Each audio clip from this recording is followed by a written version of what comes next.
Court room में सन्नाटा पसरा हुआ था। जैसे ही आखिरी दस्तखत हुए, वकील ने फाइल बंद करते हुए कहा, बधाई हो मैडम, अब आप आजाद हैं। कोर्ट ने 10 लाख रुपए और हर महीने 10,000 रुपए खर्च के लिए तय किए हैं।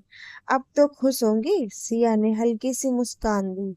हाँ, अब मुझे किसी से कुछ नहीं चाहिए। उसकी आवाज शांत थी, लेकिन दिल में तूफान छुपा था। वह अपने मम्मी पापा के साथ बाहर चली गई। पीछे खड़ा अर्जुन बस उसे जाते हुए देखता रह गया। आज उसने सिया की आंखों में अपने लिए कोई ठहराव नहीं देखा। कार का दरवाजा बंद हुआ और एक रिश्ता भी। पहला महीना। घर में सब कुछ ठीक था। माँ का प्यार, पापा की चिंता, सब कुछ पहले जैसा। सिया को लगा यही सुकून है, यही सही फैसला था। दूसरा महीना। धीरे धीरे बातों का लहजा बदलने लगा। भाई ने एक दिन कहा, अब कुछ करने का सोचो भी। भाभी की बातों में दंग घुल गया। घर में रहना है तो जिम्मेदारी भी लेनी पड़ेगी। सिया चुप रही, लेकिन अंदर कुछ टूटने लगा। तीसरा महीना। अब घर वही था, पर अपनापन कहीं खो गया था। भतीजे ने मासूमियत से पूछ लिया, बुआ आप यहीं हमेशा रहोगी क्या? उस सवाल ने उसे अंदर तक झकझोर दिया। चौथा महीना। अब हर नजर में सवाल था, हर कानाफूसी में उसका जिक्र। पड़ोसी कहते तलाक हो गया है, अब क्या करेगी? सिया को पहली बार एहसास हुआ, घर सिर्फ दीवारों से नहीं बनता, हक से बनता है। ससुराल में तकलीफें थी, पर वहाँ उसका एक अपनापन था। यहाँ वह न मेहमान थी, न अपनी, बस एक जिम्मेदारी बनकर रह गई थी। एक रात छत पर बैठी सिया आसमान को देख रही थी।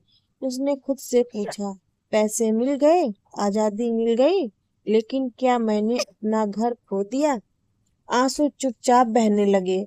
मैंने गुस्से में फैसला लिया, दर्द देखा, लेकिन उसके बाद की जिंदगी नहीं। दिन बीतते गए, लेकिन एक सवाल हर रोज उसे परेशान करता, मैंने क्या खो दिया? अर्जुन की यादें उसे हर पल घेरने लगी। छोटी छोटी नोक झोंक और हर मुश्किल में उसका साथ देना। एक रात उसने फोन उठाया, नंबर मिलाया। हेलो, अर्जुन की आवाज आई। सिया की आवाज कांप रही थी। क्या हम फिर से कोशिश कर सकते हैं? मैं तुम्हें बहुत याद करती हूँ। कुछ पल की खामोशी, फिर अर्जुन बोला, मैं भी तुम्हारे बिना अधूरा हूँ। अगर तुम कहो तो मैं अभी आ जाऊं। सिया की आंखों से आंसू बह निकले। हाँ, मैं तैयार हूँ। रात के 12 बजे अर्जुन गाड़ी लेकर निकल पड़ा। उसे सुनसान सड़कों पर चलता रहा, बस एक ही ख्याल, उसे वापस घर लाना है।